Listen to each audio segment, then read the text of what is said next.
सिर्फ इतनी सी है कि अगर बांग्लादेश से सीख लेकर एक संदेश दिया गया है कि यहां पर बंटना नहीं है और बंटने के खिलाफ, मुझे तो लगता है एकजुटता का एक संदेश है।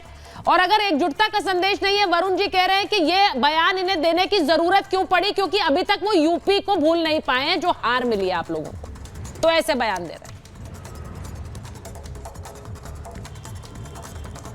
देखिए, सबसे पहले तो मैं एक चीज कहना चाहता हूं कि ये बात बिल्कुल सही है। एक तो बहुत अच्छी बात ये भी कही कि एक रहोगे, नेक रहोगे, और बटोगे तो कटोगे।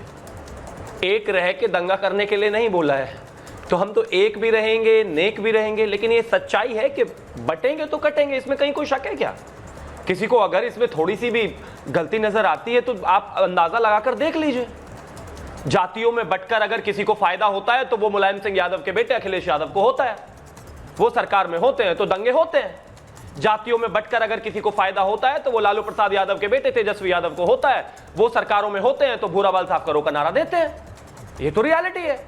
जब आप बढ़ जाते हो, चीजों में अलग अलग तरह की स्थितियां बन जाती हैं, तो कश्मीर जैसी स्थिति में कट जाते हो। ये रियलिटी है। अब इसको कौन डिनाई कर सकता है भाई? सब सामने है आपके। अगर आप बढ़ जाते हो तो आपका बांग्लादेश वाली स्थिति में आप कट जाते हो। ये रियलिटी है। अगर इकट्ठे होकर यूनाइट होकर प्रतिकार करते हो तो कहीं जान बच पाती है। ये रियलिटी है आपकी। और वर्ल्ड वाइड फिनोमेना है, कहीं भी चले जाइए, इसमें तो कहीं कोई दो राय नहीं है। और यूनिटी कब से बुरी है? एकता में तो शक्ति है भाई। मैं तो कहता हूं वरुण पुरोहित जी को भी इस बात को बहुत अच्छे तरीके से लेना चाहिए और धन्यवाद कहना चाहिए योगी आदित्यनाथ जी को। भाई एकता कौन, ये गुरु कौन क्या सिखाते हैं? एकता सिखाते हैं। परिवार में माँ बाप क्या सिखाते हैं? भाई बहन को एकता सिखाते हैं। अगर कोई संगठन है तो उसमें क्या कहा जाता है कि भाई एकता रखिए। एकता रखना कहना क्या बुराई है इसमें? और जब आदमी एकता नहीं रखता है तो वो कटता ही है। ये रियलिटी है। तो बहुत सीधी बात है। मैं मानता हूं कि ये बिल्कुल ठीक बयान है, परिपेक्ष भी बिल्कुल सटीक है। हाँ, जातिवाद को लेकर चाहे आप बट रहे हैं, गलत है। समाज को लेकर बट रहे हैं, गलत है। रंग भेद को लेकर बट रहे हैं, गलत है। लिंग को लेकर बट रहे हैं, गलत है। मत बटिए। और अगर इस तरह का मैसेज है तो मैं तो मानता हूं सबको खुशी होना चाहिए। कोई बुराई नहीं है भाई इसमें। बटेंगे तो कटेंगे, ये रियलिटी है। अच्छा, जो बात शिवम कह रहे हैं, मैं एक बार जरा बड़ी खबर बताऊं, उसके बाद लारी जी आपके पास आ रही हूं, क्योंकि सीएम योगी के इस बयान पर अखिलेश यादव का निशाना है। अखिलेश यादव क्या कह रहे हैं? वो कह रहे हैं जिम्मेदार लोगों का काम भय फैलाना नहीं है, भय से बचाना है। वो कह रहे हैं अगर ये किसी के व्यक्तिगत विचार हैं तो ये गलत है, अगर उनके दल के हैं तो और भी ज्यादा गलत है। भाजपा राज में बने भय के इस वातावरण में क्या डबल इंजन कहीं दुबक कर जा बैठा है? ये बोल रहे हैं अखिलेश यादव। वो कह रहे हैं कि अगर ये उनका बयान है तो ये डेंजरस है, और अगर उनके दल का बयान है वो भी बताएं। और भय कौन फैला रहा है, ये भी वो सवाल पूछ रहे हैं। लारी जी, अगर आपको मेरी आवाज आ रही है, आपके नेता ने क्या कहा है? वो कह रहे हैं कि भय का माहौल क्यों फैला रहा है? जिम्मेदार लोगों का कोई काम भय फैलाना नहीं है, भय से बचाना है। लेकिन जिम्मेदार लोगों को का काम तो आगाह करना भी है ना लारी जी। वो आगाह कर रहे हैं या भय फैला रहे हैं? ठीक है, पहले तो मैं आपके दर्शकों को, आपको, वहाँ बैठे हुए संतों को, अपने छोटे भाई शिवम त्यागी को, सबको मैं आज श्री कृष्ण जन्माष्टमी की बधाई देता हूँ। ओम नमो भगवते वासुदेवाय नमः। आपको भी लारी जी। दूसरा जो बात इन्होंने कही है, वो जो बात इन्होंने कही है मुख्यमंत्री के पद पर रहते हुए कही है, तो ये एक बहुत ही छोटी सोच और छोटा बयान है जो मुख्यमंत्री के पद पर बैठे हुए व्यक्ति को नहीं देना चाहिए।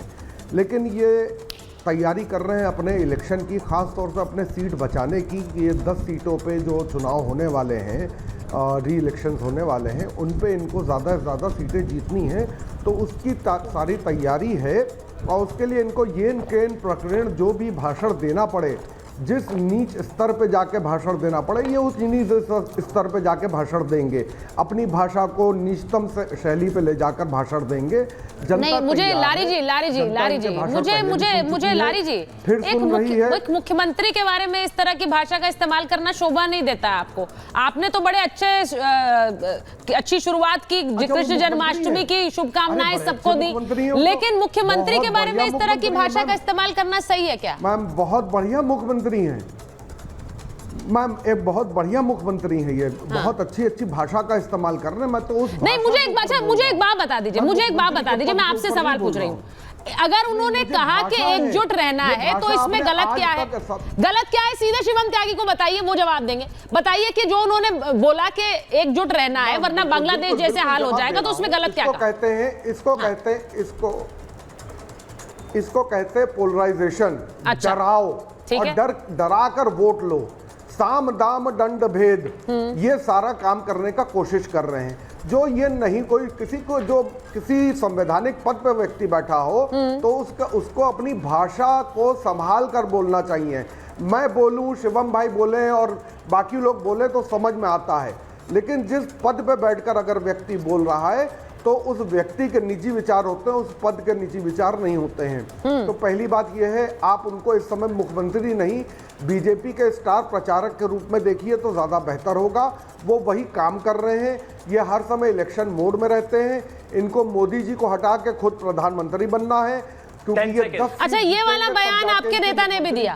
अब ये वाला बयान आपके नेता ने भी दिया। मैं शिवम के पास वापस जाऊं उससे पहले योगी आदित्यनाथ ने क्या कहा है वो एक बार फिर से अपने दर्शकों को, नहीं, एक मिनट सुनिए, वो अपने दर्शकों को एक बार इसलिए बता देती हूं क्योंकि आप कह रहे हैं कि वो विभाजनकारी बयान दे रहे हैं, वो वोट बैंक को देखकर कह रहे हैं। उन्होंने कहा राष्ट्र से बढ़कर कुछ नहीं है, हम बटेंगे तो कटेंगे, एक रहेंगे तो नेक रहेंगे। अब मैं सिर्फ चाह रही हूं कि किसी भी एक वाक्य पर, किसी भी एक वाक्य पर सुन लीजिए ना लारी जी, किसी भी एक वाक्य पर, बहुत खराब है, एक वाक्य पर आपको आपत्ति हो, एक रहेंगे तो सुरक्षित रहेंगे, मैम बटेंगे तो जाति क्षेत्र के नाम पर नहीं बटना है। मुख्यमंत्री के मुंह से एक शब्द, आप एक वाक्य बात करिए, एक अच्छा, आप कह रहे हैं कि आपको कटेंगे से दिक्कत है? संवैधानिक पद पर बैठे हुए व्यक्ति का एक एक शब्द मायने रखता है। नहीं, अगर उन्होंने ये आगाह करने के लिए कहा कि एकजुट, मुझे लगता है बचपन से हम लोग ये सुनते आए हैं। आचार्य जी आप भी यहाँ पर बैठे हुए हैं, शिवम बताइए जरा कि एकजुटता में ताकत है, मुट्ठी बंद रहेगी तो किस तरह उसमें ताकत है, ये तो बचपन से सुनते आए, बड़े बुजुर्ग भी बताते रहे। आज आप कह रहे हैं कि उसमें गलती है। एक मिनट शिवम, मैं 10 सेकंड उन्होंने कहा लारी जी, मैं बीच में ठीक, लारी जी एक बार शिवम से एक बार रिएक्शन ले। पद पर बैठे हुए व्यक्ति को आप रोक दीजिए। सीएम है तो वो एकजुटता की बात ना करें इनके हिसाब से, प्लीज आप रोक दीजिए इनको, रोक दीजिए। बोलिए। देखिए, एक चीज मैं कहना चाहता हूं कि एक रहेंगे तो नेक रहेंगे, बटेंगे तो कटेंगे। यही बात तो माँ बाप सिखाते हैं, बचपन में कहते हैं बेटा भाइयों को बहनों को, बेटा एक रहना है, एक नहीं रहोगे तो बाहर वाला फायदा उठा लेगा। हाँ। यही तो कहते हैं कि बंद मुट्ठी लाख की खुल गई तो खाक की, यही तो कहते हैं। इस दुनिया में हर एक सामाजिक धार्मिक हर एक गुरु यही बात कहता है कि भाई एक रहना है, इकट्ठा रहना है, मजबूत रहना है। वही बात मुख्यमंत्री ने बोल दी तो इनको तो मतलब डर लग गया, आग लग गई। चाहते नहीं हो क्या हिंदुस्तान में एकता रहे? आप नहीं चाहते क्या हिंदुस्तान में एकता रहे? जब मारिया आलम समाजवादी की नेता खड़ी होकर चुनाव में कह रही थी सलमान खुर्शीद की भतीजी के वोट जिहाद कर दो इकट्ठे होकर, तो वो तो इनको एकता नजर आ रही थी। और यहां पर एक मुख्यमंत्री खड़े होकर कह रहे हैं कि नहीं एक रहना है, इनको उसमें दर्द हो रहा है। क्यों? एकता से किसको दर्द हो सकता है भाई? अखिलेश यादव जैसे लोगों को ही हो सकता है जो जातियों में बांट रहे हैं। राहुल गांधी जैसे नेता को ही डर हो सकता है जो जातियों में बांट रहे हैं। तेजस्वी यादव जैसे नेता को ही हो सकता है जो जातियों में बांट रहे हैं। जो एक अभिभावक है वो तो यही कहेगा। और मैं तो कहता हूं अगर योगी आदित्यनाथ गलत कह रहे हैं एक रहने को लेकर, तो माँ बाप भी गलत कहते हैं, गुरु भी गलत कहते हैं, जितने भी शास्त्रार्थ करने वाले हैं वो भी गलत कहते हैं। हर आदमी कोई से भी धर्म से हो, कोई भी गुरु हो, वो यही कहता है एक रहिए, कोई बुराई नहीं है इसमें। लेकिन दिक्कत यह है कि अगर एक हो गए तो इनकी तो राजनीतिक दुकान बंद हो गई ना। और सीधी दुकान चलेगी कैसे अगर हिंदुस्तान एक हो गया तो? नहीं, और ये वाला